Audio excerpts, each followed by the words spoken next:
teka rasa orang cicing di dunia ku betah-betahna hingga orang geus aya di pertengahan bulan Sya'ban.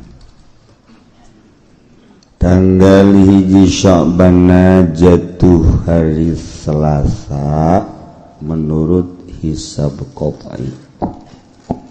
Menang 3 darjah, 45 jadi hampir 4 darjah kurang 2,5. Maka lamun urang nanggalkeun rawahna Salasa dihitung datang ke pertengahan Salasa Rebo Kemis Jumat Sabtu Minggu Senin Salasa.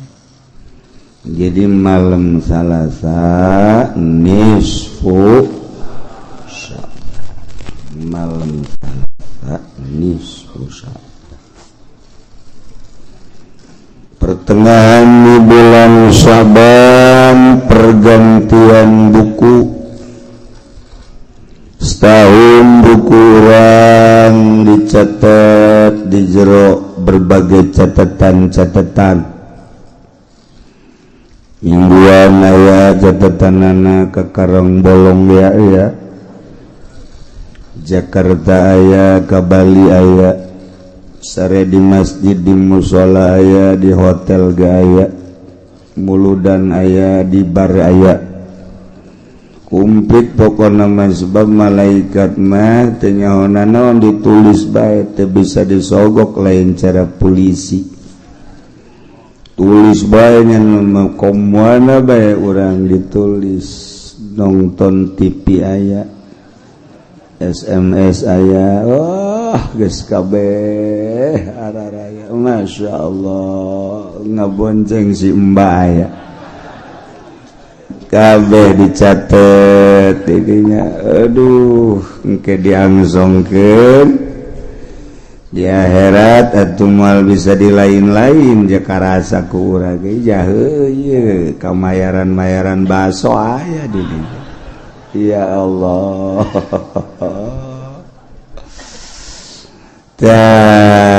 Setahun pas nisfu Sya'ban buku nuti nisfu itu datang ke ayeuna diangkat ku Allah turunkeun deui buku nu anyar.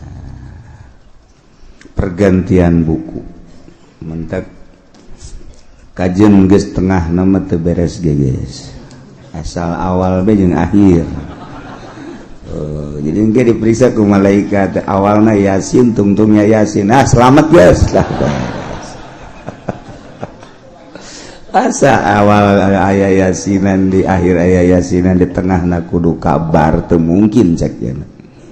Guys, ieu mah langsung bae guys. Tuh kan untung urang.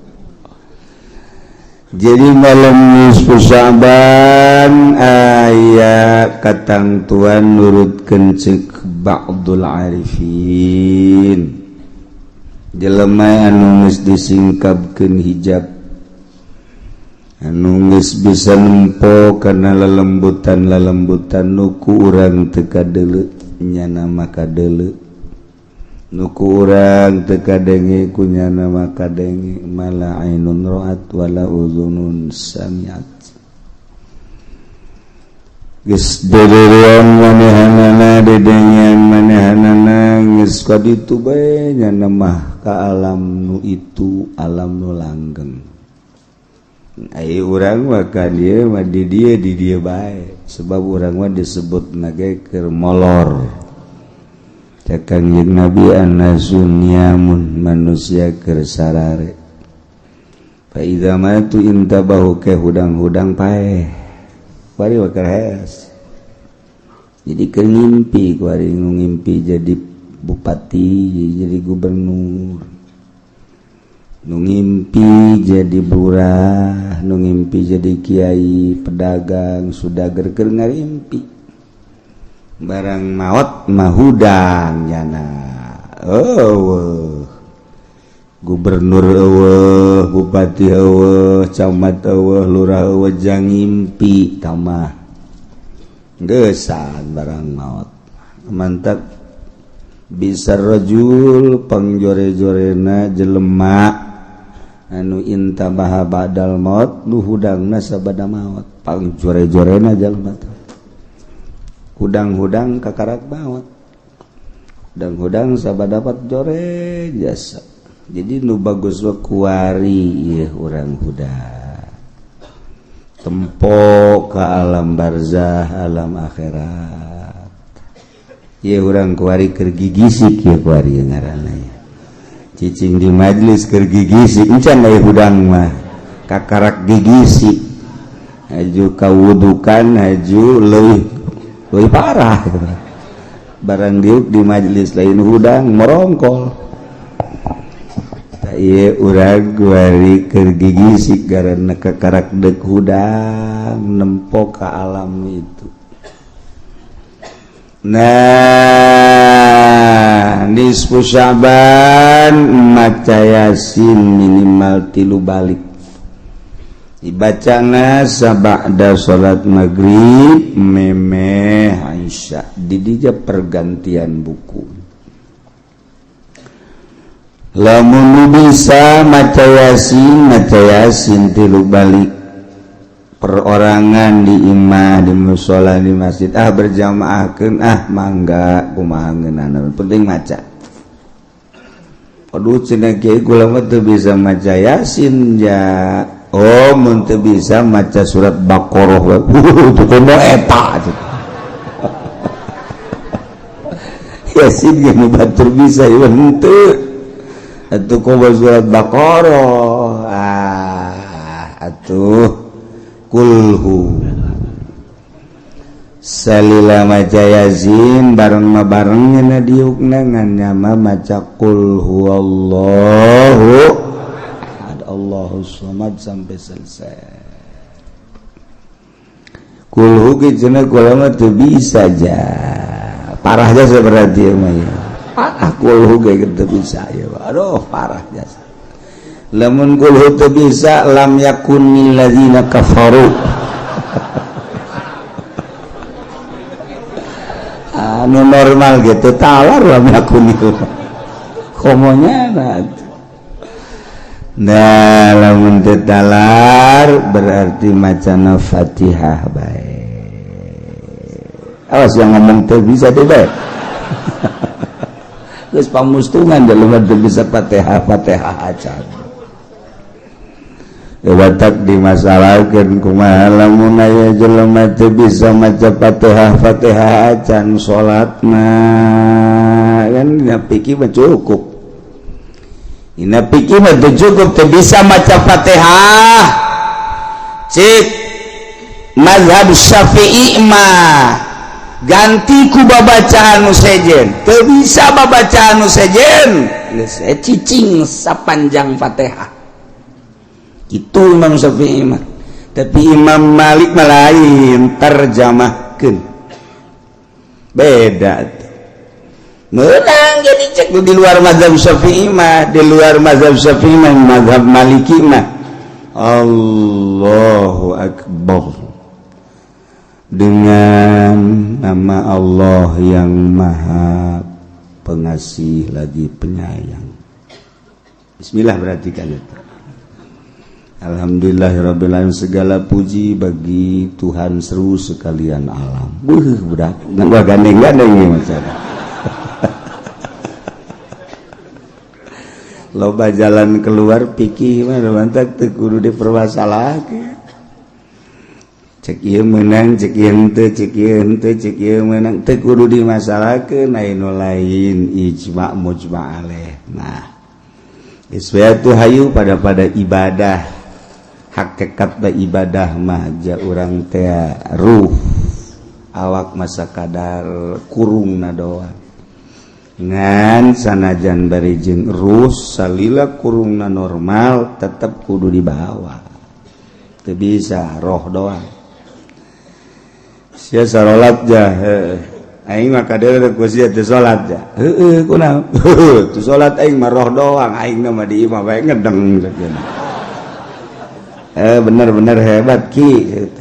Ieu naon ki? Naon eta? Tambang ki. Jang naon jang nyeredaki ki. Tadi satu tetep bae kudu ku awak. Sebab cek Imam Ghazali awak eta ibarat nu endek ka Mekah mah onta. Jelema endek ka Mekah naik onta, moal bisa onta na teu diberangkatkeun nyanana datang ka Mekah moal bisa. Tetep kudu jeung ontana sebab onta kendaraan. Ai lain aya angin topan mah.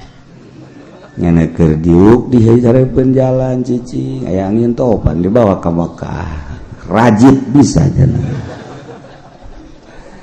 gitu kere urang ibadah ka Gusti Allah na ieu teu bisa make roh doang cara kebatina tata saupa jeung awak biasa. Jadi malam nisfu Syaban maca Yasin 3 balik ditinggali bae geus dina Majmu Syarif. Lamun teu bisa maca kulhu bae, teu bisa maca Fatihah jeung maca anu urang bisa. Dengan niat sakumaha anu geus tertera dina Majmu Syarif. Ji menta dihampura dosa, 2 menta rizki nu jembar jang ibadah, 3 menta panjang umur jang ibadah ka Gusti Allah Subhanahu wa taala.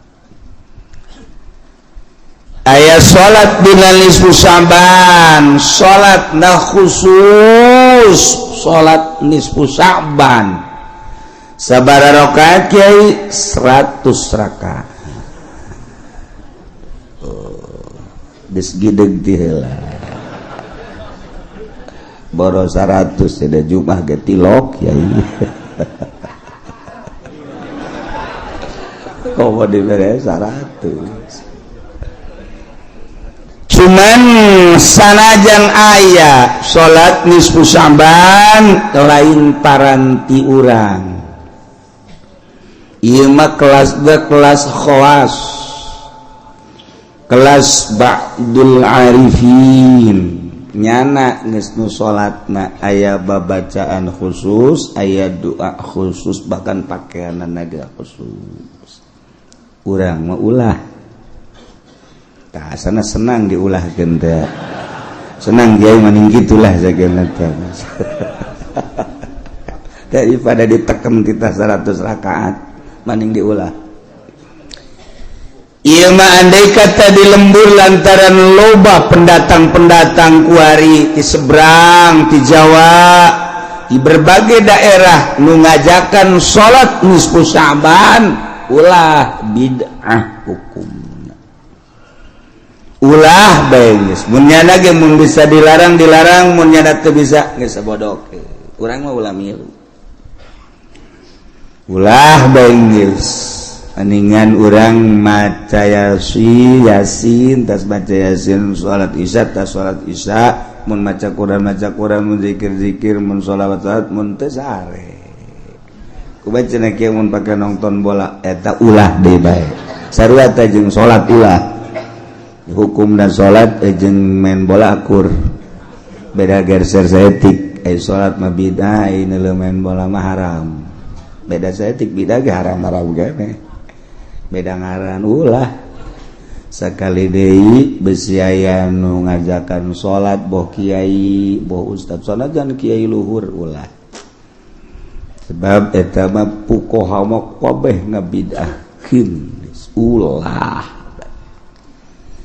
andai kata urang diajakan tetep ulah geus bae cukup maca Yasin bid'ah hukumna kecuali aya jelema nu berthariqah khusus dina thariqah nyana salat 100 rakaat sebab bacaanna khusus doana ge khusus nyana bae nu salatna dilaksanakeun na engke ba'da isya terus 100 rakaat datang ke selesai.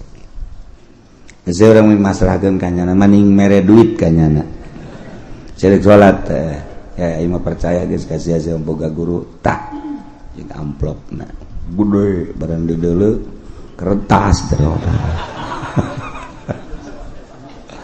Ulah urang baca ieu di bejaan teh hari urang lembur Tangerang nama moal aya tiba heula ge. Tangerang, Serang, Pandeglang, urang asli nama ngan barang loba pendatang besin neko-neko nyana ngajakan ulah. Geus malam Salasa nu ngitung tanggal hijina Salasa nisfu Sya'ban. Nu nanggalkeun Rebo misalna atuh malam Rebo. Kubat teh cenah kiai, kula mah maca Yasin neuk 2 peuting malam Salasa maca, malam Rebo baca sian neuk unggal peuting los. Terus teh kudu 2 peuting terus maca Yasin, bahkan jeung beurang-beurang mah maca Yasin terus. Masalah. Jadi Bandung mah model Tembong Sari jeung Sajabana aya nu 2 makena. Nisful awal jeung nisful akhir malam Sabal 15 bulan anu dijuluki ku bulan Kangjeng Nabi. Rajab Syahrullahil Asham. Sya'ban cek Kangjeng Nabi syahri bulan kaula. Wa Ramadan syahru ummati. Berderet kelewat geus bulan Rajab, alhamdulillah kabehan urang puasa. Urang mana meureun nu puasana. Alhamdulillah rengsek. Kuari urang aya di bulan Sya'ban di mana Kangjeng Nabi mah hampir full unggal bulan Sya'ban puasa. Di jero bulan Sya'ban aya penyetoran buku, yakni di pertengahan bulan Sya'ban sok disebut nisfu Sya'ban. Iraha kiai nisfu Sya'ban yakni malam 15. Urang nanggalkeun bulan Sya'ban Jum'ah. Jadi lamun Jum'ah Sabtu Minggu, Senin, Selasa, Rebo, Kamis, Jum'ah. Geus nisfu Sya'ban malam Jum'ah. Aya anu makekeun tanggal 15 ka 16 sebahagian di Jawa Barat, Bandung aya sebagian, sababaraha pasantren. Aya nu 2 nya malam 15, nya malam 16. Urang mah malam Jum'ah sakumaha biasa. Banten, Jakarta, Tangerang, Serang, Rangkas, Betung, Serang, Pandeglang, KB, anjir biasanya malam 15. Jadi malam Jum'ah nu nanggalkeunana Jum'ah.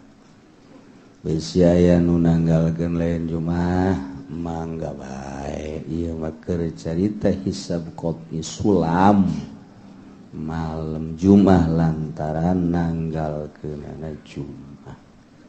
Make hisab qot'i buatan ulama, lain make buatan emrik, lain make buatan Kristen Yahudi. Nyukom lain buatan Islam, perlu dicurigai. Walaupun akurat 1, 2, 3 kadituna besi disalah gunakeun sebab rumusna can bisa nyieun urang tetep dipandu ku Amerika. Aya buatan ulama deet maning make nu ulama. Acan ada make Amerika bae ngusruk los ya kaditu. Amerika kurang dipandu-pandu kuno koskarar itu ibadah mung geus bae aya buatan ulama kitab nandek sulam durusul falakiyah jeung sajaba nubuatan Islam ulama ulah hese-hese teu kudu pagedrug nya nandek make buatan Kristen hal eta make buatan Yahudi los ngan kula moal paling perbandingan doa kumaha Pimeris kumaha nyukom akur teu ketika teu akur lu dicekel ulama bae geus kadong geus we bendera ulama moal make bendera Amerika moal make bendera Amerika moal make geus sakitu we titik lah. Jadi malam Jumat tapi insyaallah sigana bareng nisfu naon kiai nu dilakukeun terserah ente atuh ulah sok tatanya ka anak ente atuh anak-anak maksudna kumaha atuh ente mah pan resep nonton TV balos tuh leg-leg TV habak usia wayahna malam nisfu Syaban malantaran maleman distorkeun buku urang alangkah indahna lamun di akhir buku urang waduh positif aya ngaji aya tahajud aya salat hajat aya maca sholawat aya istighfar aya ngaji mingguan sanajan nundutan ge tulisan aya dinya mingguan nundutan aya tadi aya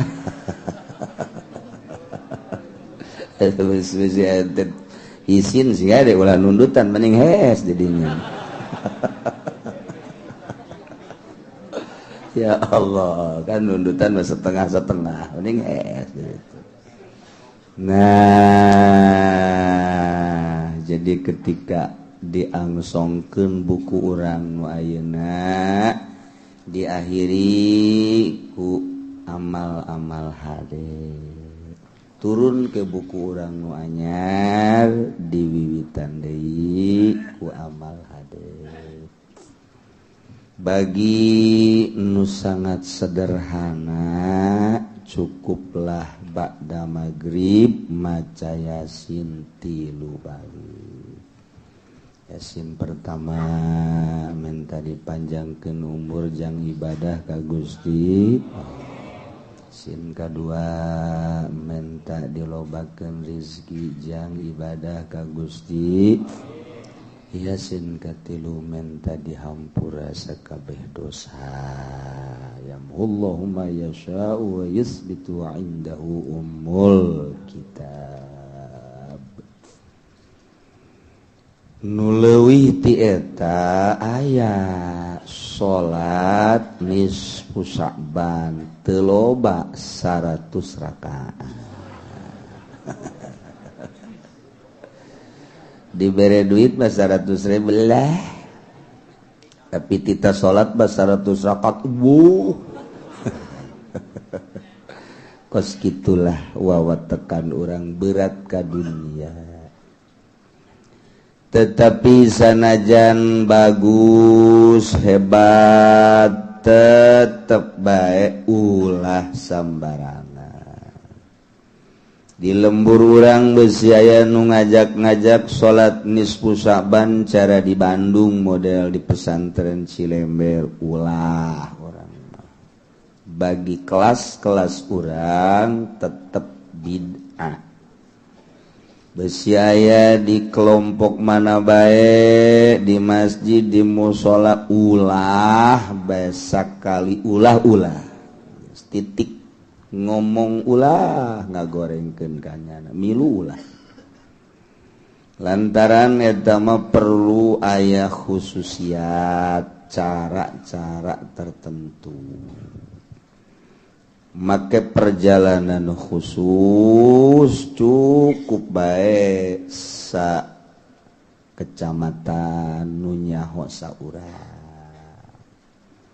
sa desa saurang masalah cukup di kabupaten aya nunyaho saurang ulah mimilu hari salat subuh jam 8 hari ibadah maghrib salat nisfu saban 100 rakaat kumaha cenah ieu teu pararuguh urusanana kayak kadituna zuhur ge henteu kunaon emang mabok salat keur peuting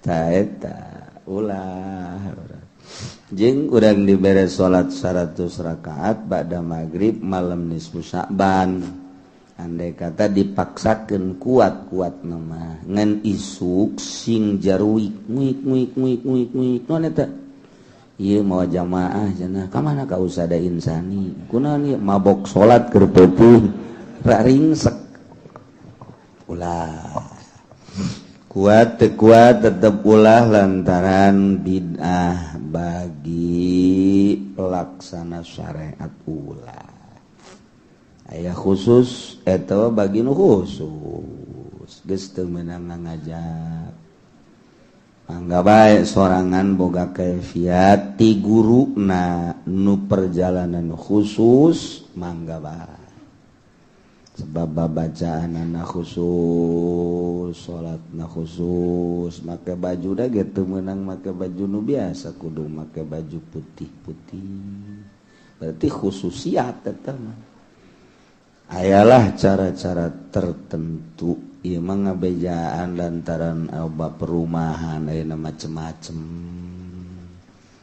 geus loba anu ngajak ibadah macem-macem ka daging-daging anjing kuari mah halal kan babi halal eueuh nu haraman ke mah ka tai engke halal ai bari ki balos leg-legan atuh ku sia teu paruguh wan dieu nya kabeh berdasarkeun Quran kitulah ngahartikeun Quran jeung hadis make otak sorangan nyasar mending urang nuturkeun guru urang make anggeran opat Quran hadis ijma kias ngeunah jadi moal nyasap urang didenge-dengekeunana PKS nyasap lantaran ngahartikeunana ku otak sorangan Darut tafsir nyasab ngahartikeunana ku otak sorangan berbagai-bagai organisasi nyararasab lantaran ngahartikeun Quran jeung hadisna make otak sorangan haju ngaji da teu anggeus boro-boro 12 fan kakarak nahu ge geus macet atuh deuk ngabongkar kumaha pan kuduna ge bongkar pasang bengkel teh hebat ngaran. Ayeuna mah bisa bongkar tanpa pasang. Bisa enggak behan ge atuh. Bengkel motor bongkar tanpa pasang. Acak-acakan sia ujianan geus. Asal dibongkar bae teu dipasang deui. Eta bababari kos gitu bae. Ieu hese ge bongkar pasang. Sakitu jitu da ge sok aya kasalahan bae.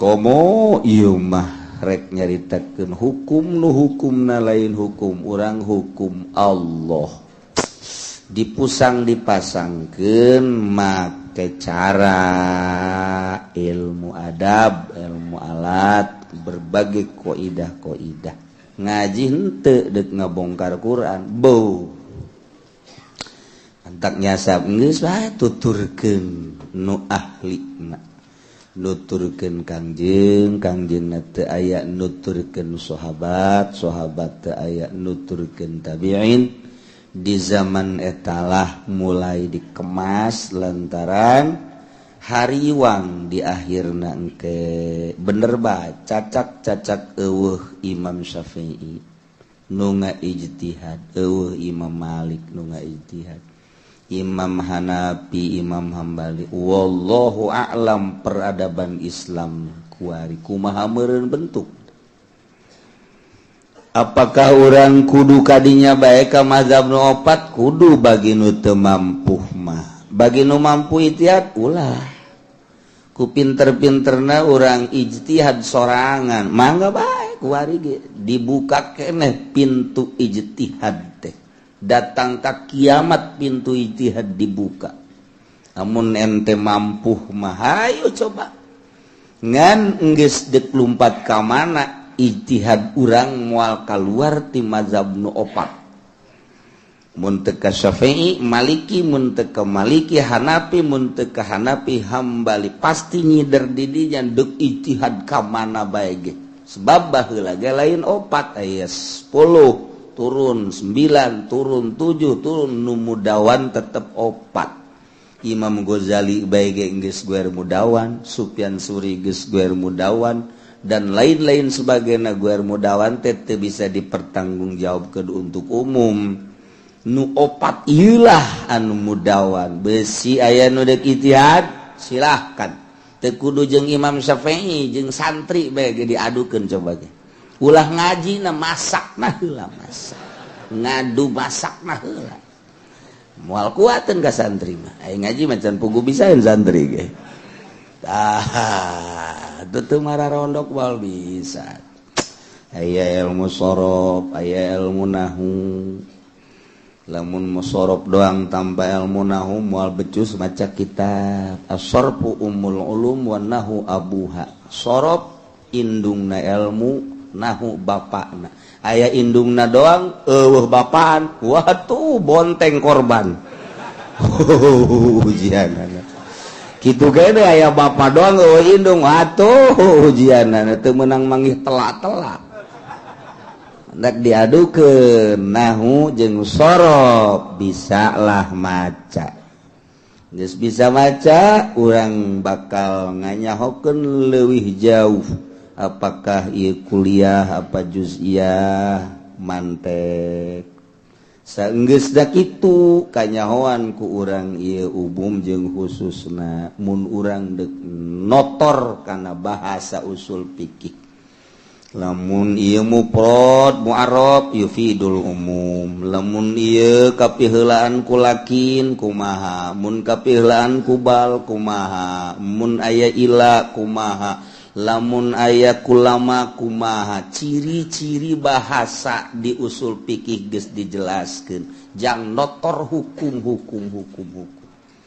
Wow, ieu teh bahasa teh jama tetapi make alif lam paedahna kumaha. Wah, tamikiran kos kitu bae ge tah botak sariawan. Mantap daripada ente botak sariawan ulah lah. Riweuh. Lain lalagan. Terus disusul ku ilmu bilagohna. Apakah ia asup kana ilmu ma'ani, apakah ilmu bayan, apakah ilmu bade. Jadi rapi hiji masalah teh mun dibongkar ku urang. Teu becus kos kitu ulah sok bongkar-bongkar diseungseurikeun.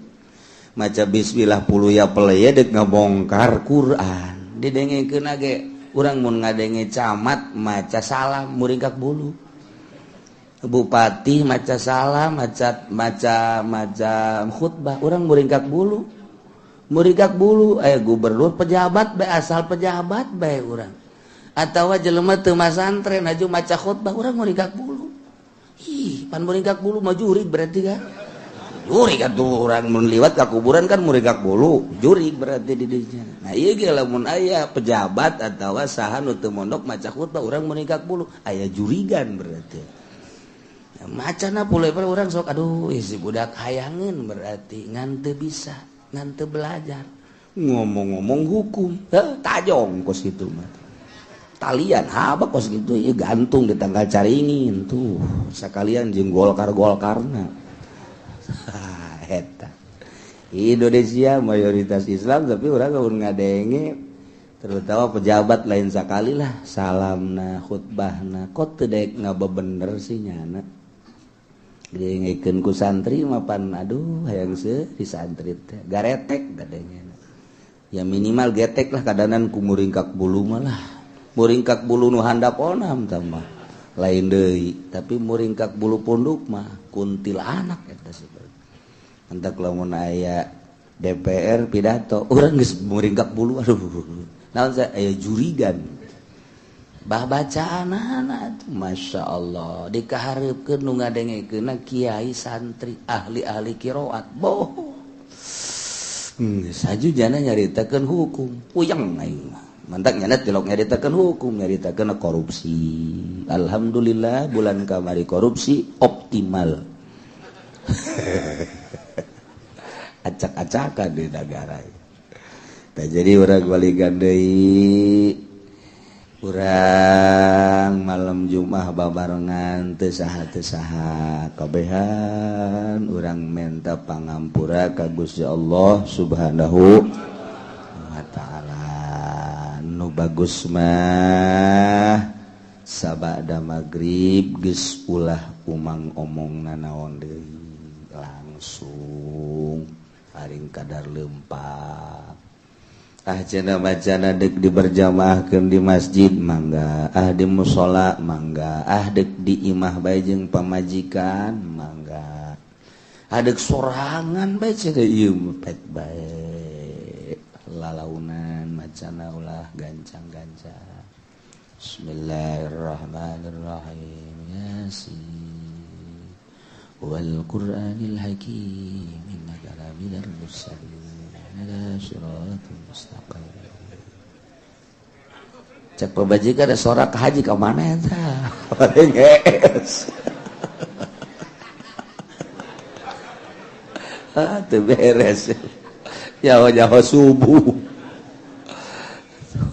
ya jadi nu rapih bacana ulah gurung gusuh diajar ikhlas ulah bake naon gitu ngaranna ajakan-ajakan nafsu tenang tentrem insyaallah malam Jumat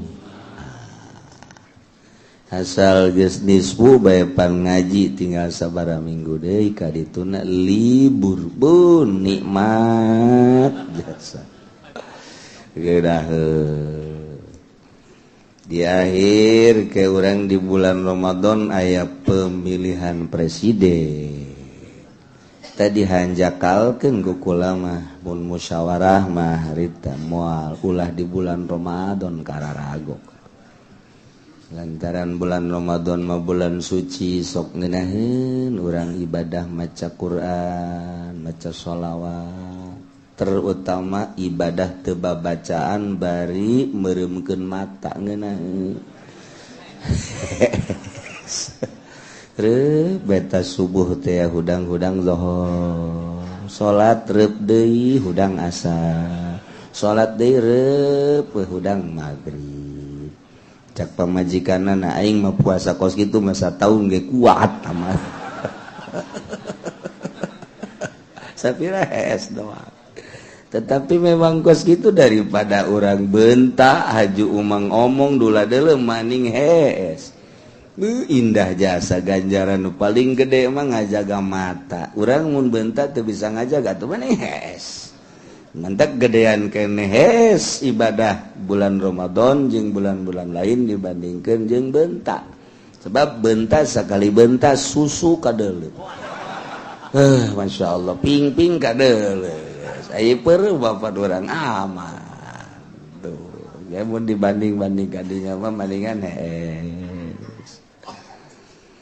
aya di bulan Ramadan teh aya hanjakal tah aya pilpres ngan geus kitu meureun di Lauhil Mahfuzna tinggal kuari pepeta ka mana urang milihna demi kelanjutan bangsa jeung negara lamun nutur-nutur nu berkepentingan makwabeh jorek kabeh bagus nu ieu ngomongkeun nu itu ngomongkeun nu ieu satu sisi ieu bagus satu sisi itu bagus nu berkepentingan mah atuh kabeh ge ngadukung kepentingan ka Jokowi ngadukung Jokowi, kepentingan ka Prabowo ngadukung Prabowo. Lepaskeun tina kepentingan deuleu positifan nu mana urang maja pejabat lain, PNS lain, urang pagawe lain,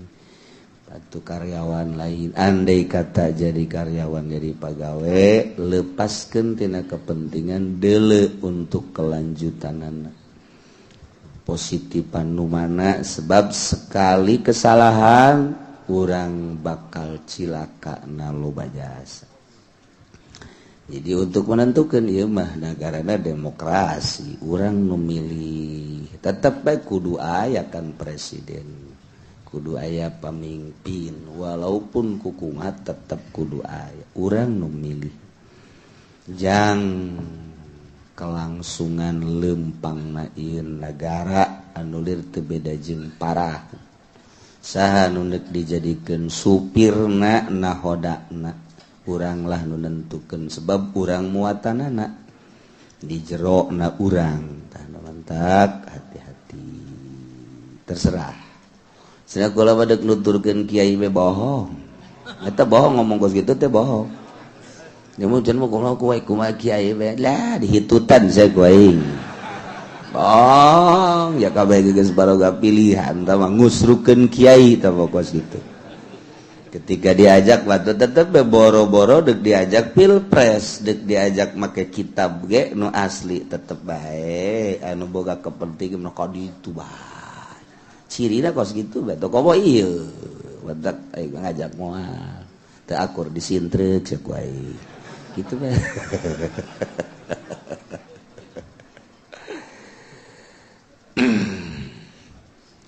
Nah guys mal panjang cerita tetapi ikir penting kula menang kabar aya nu deuk milu ngaji poe ieu lila nyana hayang milu ngaji ka dieu kakarak kuari deuk datang mun jadi ieu Gus Nuril mah eta mah nyana mah kitu jelema NU. Sedengkeun NU teh kabagi-bagi guari Ki Hasyim Muzadi ka Jokowi. Kiai eta pandanganna kumaha tinggal ditanyakeun we ka Ki Hasyim. Tuh tokoh-tokoh NU nu lain ka Prabowo. Macem-macem bukan BPJS kain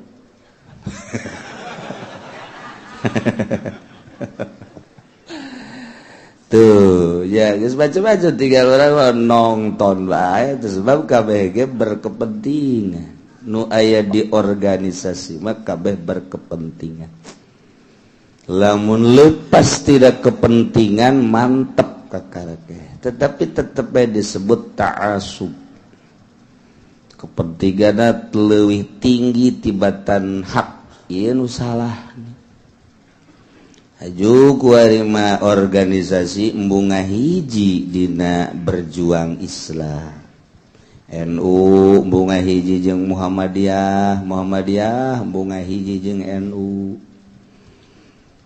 terus organisasi Islam nu lain embunga hiji we eta geus embunga hiji teh hese takos gitu.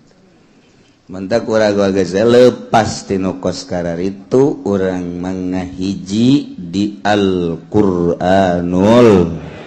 ngahiji di hadis Kangjeng Nabi Muhammad ngahiji di ijma' ulama ngahiji di qiyas ulama kila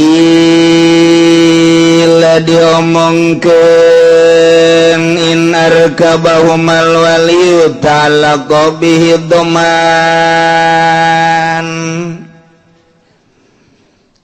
segal nun dinas dina kitab Imam Syafi'i inna rakabahum alwaliyu ta'alaqa bihi doman aya kuda dua, kemudian aya 2 budak letik ditaikeun 2 budak letik teh kana kuda kualina bapakna misalna aya 2 kuda budak letik umur 5 genep atau 7 tahun di bawah baleg ku bapana ditaikeun ka kuda kena lempang ta eta teh bapak nu naikeun budak ka kuda eta bapak oplo eta lantaran kapan urang ge neuleuh budak naik kuda alah tak budak asana ragag cak perasaan urang ge kos kitu asana ragag teu level budak 5 genep tahun naik kuda ditaikeun ku bapana ieu keur carita kuda ku ari aya budak umur genep tahun naik mio atuh sarua bae atuh urang ge murikak bulur ieu lain wandeuleuh sia ieu budak leutik rek mio asana ieu asana moal kebel perasaan urang ge kos kitu kajen kumaha ge jadi lamun nu teu level mah kabeh kitu bae eta perasaan aya jelema susah nyandung wah asana ye asana berat ayuda tapi kan lain nu level mah lain deui wah tuh teger tambah kajeun nyandung kumaha ge ribut nu kolot jeung nu ngora dihareupan pan aya nu level mah tah golok tah daripada sia ngaributkeun aing golok seding hiji tah nu kolot tah nu ngora belut sia geus di dinya duaan aing menonton paeh aing kawin deui aing nu gagah makan gitu eta ngaranna gagah wawanena gede eta kos kitu kos lain lalaki bae aing digelutan ku sia ye hayo gelut sia paeh dikubur ku aing nu ngubur sia hayo gerak pan gagah garana coba lamun nu teu level mah ribut lompat ka kiai teu nyahona naon diajakan hei giliran ngeunahna kiai teu diajak giliran ributna kiai diajak pan belehon eta jelema melibatkan orang lain waduh di atas penderitaan dia wah tidak beres kan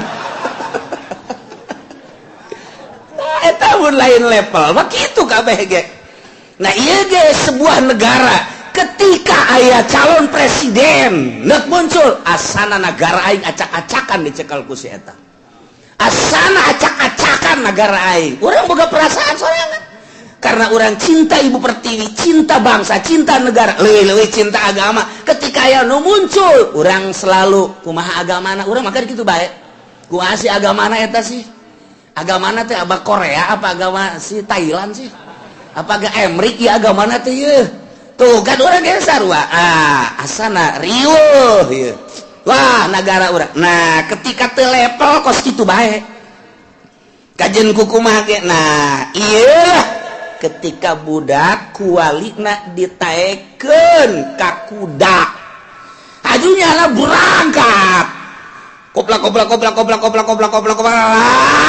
nyana teh balap orok jeung orok balap beureunan bapa nama beureunan nyana boga pikiran penghayalanna Charles Bronson ieu asa Charles Inggris bae jana teh wah galalu usruk kabehan ngaranna ge orok atuh pan eta nya kelesna teh sing hade lamun urang neuk mencengkeun kudu bareng koplak dikenyedkeun nu katuh belok katuh kenyedkeun keja belok ka keja kan kitu kuda mah lamun dikahandapkeun blok nguncatkan kuda mah eta lah sepengalaman kula waktu jadi kusir kos kitu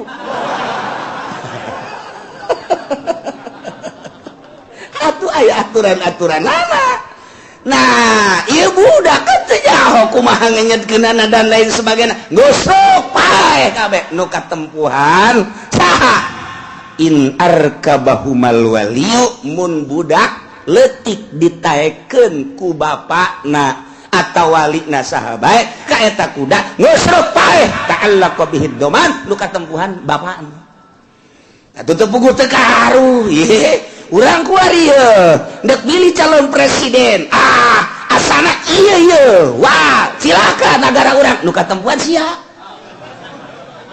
boga sia nu milih sekarang nu mantak di negara demokrasi mah maju dan mundurna negara terletak pada pundak masyarakat geus kos kitu bae tah mah aja negara demokrasi mah negara juri atuh berarti nu milihna ge juri atuh urang kabeh juri kabeh juri gitu jai aturan hukum lu asli lama khitabullah al-muta'alliq kitab Allah anu patali jeung bil mukallaf atuh eta mah Al-Qur'an tetapi urang geus kieu karuhun urang baheula geus milih negara urang ngajadikeun negara demokrasi dipilter ku muina acak-acakan demokrasina acak-acakan berarti bangsana acak-acakan geus teu bisa henteu maju mundurna negara tergantung masyarakat di negara demokrasi mah masyarakatna iya adalah aya filteran muina ge kan kabeh deuk diseret muina deuk diseret nyaos ya mui deuk diseret atuh nyaos ya bangsana tah ieu negara urang kos kieu kuat hese carita keunana ya Allah ya Rabbi mantak kiai milu karana eta parem ilmuna sabab naon lantaran teu berjuang di jerona kecuali berjuang cara Gus Dur ku cara Gus Dur sorangan nya mah berjuang bae terus sabisa-bisanya na dicemooh dicarekan di kumaha sabodo aing mah aing bae ke sia nyaho tungtungna lengser pan teu kuat teu jana ge tapi kadek dibangkitkeun embong cek nya ngon secara isyarat beuh lain lalaga cek orang negara ieu teu bisa diajak make Quran teu bisa ngan tetep bae urang ulah mundur terus bahaya sabisa-bisa urang keun secara praktis di negara teu bisa secara individu mah urang ngayakeun pengajian dakwah hayu ujung-ujungna perang ieu ujung-ujungna perang di embung-embung we kos nu nyandung atuh ujungna perang bae kolot jeung ngoraka jeung kukumaha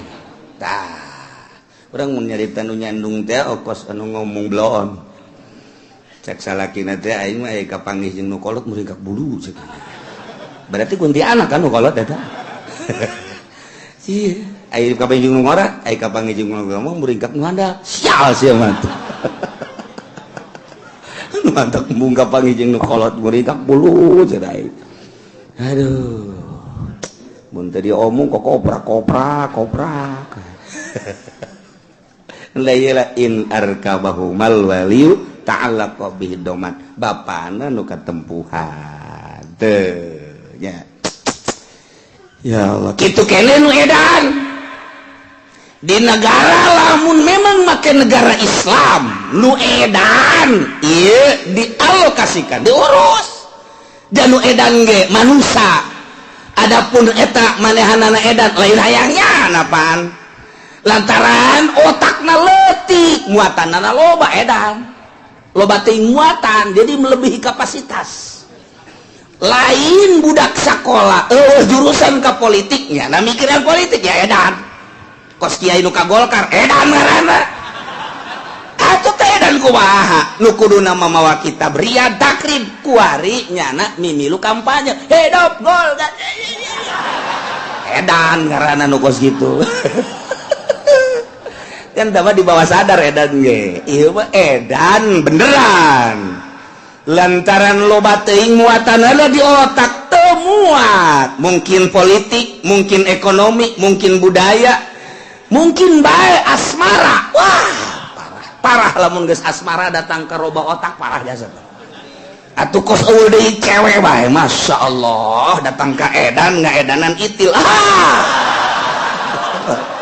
rusak jasa bagus rusak jasa lalaki blon jasa datang ke edan budak pohara ayo lalaki mah lain gitu sia kuna merenung bae aing merenung ge sakedeung emang kunaon tuh SMS diputuskeun aing ku kabogoh aing ulah sambatkan ya dibawa ka Cisokas ya ku aing memang di Cisoka ulah hikmat dah di peloran ujian sia mun can ngusruk can jadi aing andai kata itu bisa di peloran atuh neangan deui di Lampung ambal aya nu putih buat adat tuh masalah geus hayang nu bager berebes geus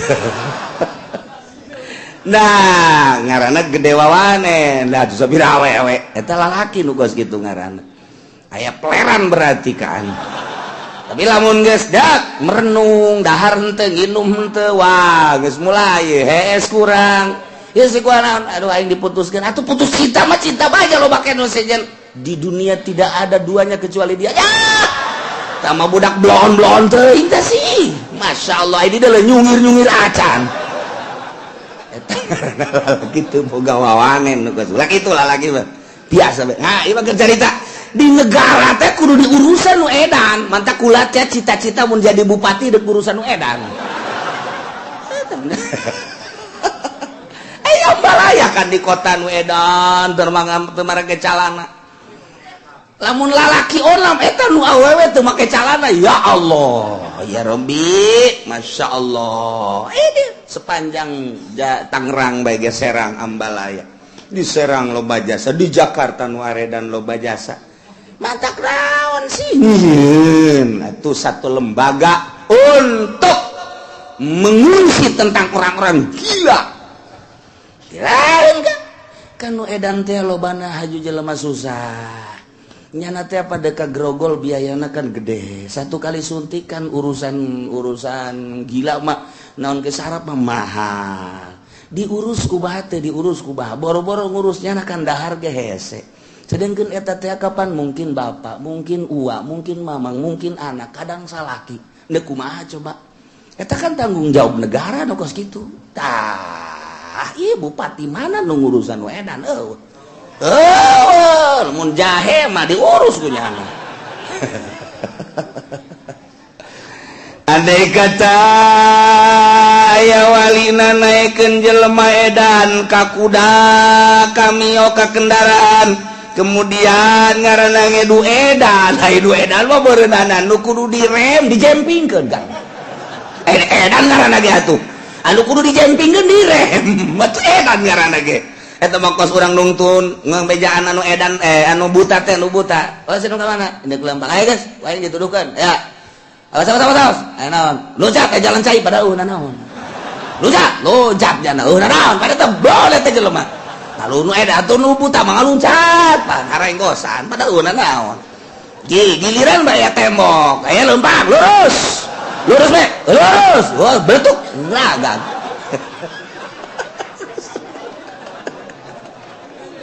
wah geus teu bareres tambah kos jelema pecak sabelah jadi dalang pecak sabelah jadi dalang kan kesukur dulu jangan rame-rame ceknya na ieu ka mana ieu wayang eueuh hiji ka mana wayang eueuh hiji horeng neundeuna belah kenca pecak da kenca teu kadeula ku jan tutup pintu sigotaka lantaran wayang leungit hiji aya nyilet ja ieu horeng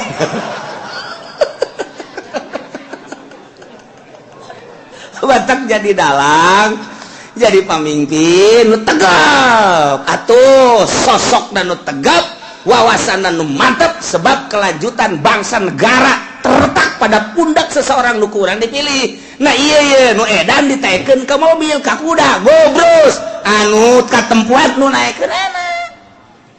naikeun eta atuh pugu jelema edan kita naik mobil atuh rem bae ku nyana giliran anu ditendet ku jada lain rem gas terus nyung geus teh nyaho ka mamanan edan ngaranna ge atuh kan cilaka ketika cilaka ta'allaqa bihi dhaman anu katempuhan nu naikeun anak sebab nyana teu boga pikiran budak leutik kunaon ditaikeun ka kuda ka kendaraan budak leutik kunaon ditaikeun bunuh edan kunaon ditaikeun ka kendaraan ketika cilaka ieu nu naikeun anak anu katempuhan masyaallah lantaran lima pihi minal qatri wa jawazuhu masyrutun bisalamatil akibat kelangsunganana disyaratkeun bisalamatil akibat ketika ieu orang tua bapak wali deuk naikeun budak disyaratkeun salamatil akibat kira-kira akibatna salamet apa henteu